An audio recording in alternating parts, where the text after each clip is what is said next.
I'm Richard. This is John. We're from the Phoenix Society. And today we're going to talk about two of Fiori's guards, Porta de Ferro and Porta de Ferro Mazzana, so iron door. So the first thing is John's going to enter your standard iron door. Left leg forward, back heel is going to be off the ground so he can spring forward. Sword lies across his hips. We don't want to go too far back. If we do, it's going to become a different guard. So we want to stay here, and a little forward is okay, because this sword is going to come across for a cover.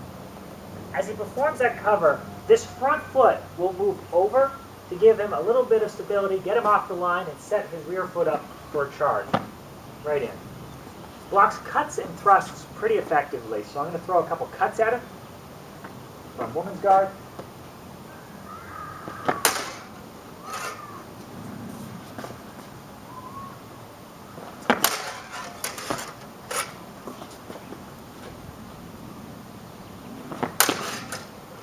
I'm going to throw a Mazzano at him.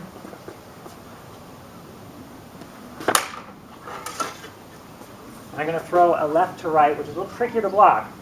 Left to right, what we call reverso cut. All good. For the thrust, he has a couple of options. He can what we call exchange the point, which means he's going to move the point over. So my point is on his line. He exchanges it for his, and he's going to try to thrust me as simultaneously as possible. The other thing he can do is called a break the thrust, where he'll take the sword and fling it to the ground. And then from there, use the false edge or the back edge, the short edge, whatever you want to call it, right here for what we call the beard or the throat. So the first one, he's got this open chest. I think I can get in there really hard, and he's going to exchange the points. One more time. Next one he's going to do is a breaking of the thrust. See that opening? I'm going to come in real tight, try to shut the sword down early. Ooh, try again. Both are really effective. The guard is one that's mostly defensive and good for waiting in.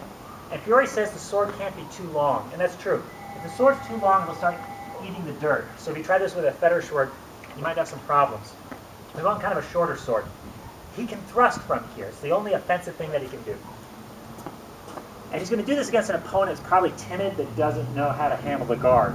So as I wait here in a woman's guard, unsure what to do, he can just kind of get in there really quick, springing the sword forward using the lever action of his hands. Notice he doesn't muscle it. He doesn't need to.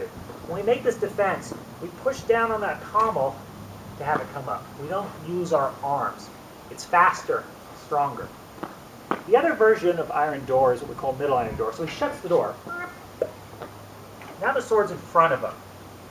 The other guard, the sword can't be too long. It'll start cutting the dirt. In this one, the sword can't be too short. So a better sword might work better for this one. And it's very similar to the German guard called Albert the Fool. It's right in the front.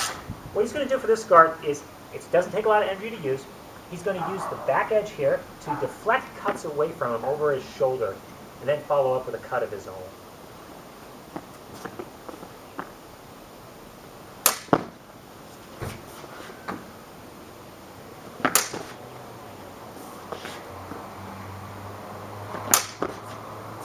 Pretty easy. And as probably expected, he can also perform a thrust.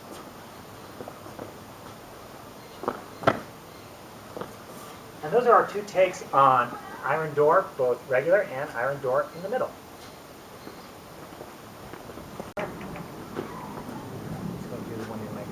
Okay.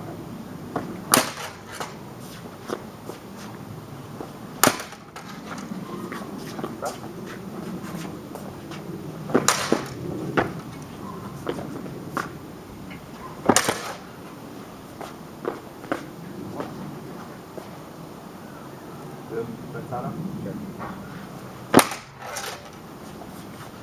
Germans are hammer. Oh.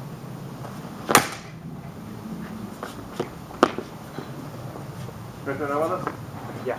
Make it come instead of a Zorchat, do a Zornhalf. Yeah. So it'll be 45 degree, but you're going to have this foot pass, the rear foot move over, like the triangle step. Yeah. As you deliver that big, mighty. All right. 45. Oop, more. Going right through. Oh.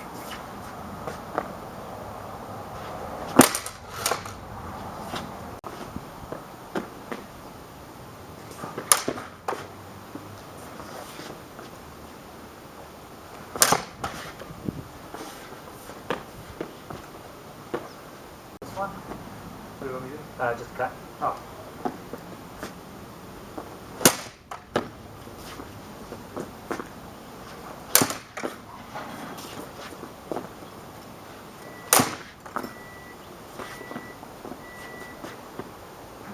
Long line tail. Oh yeah.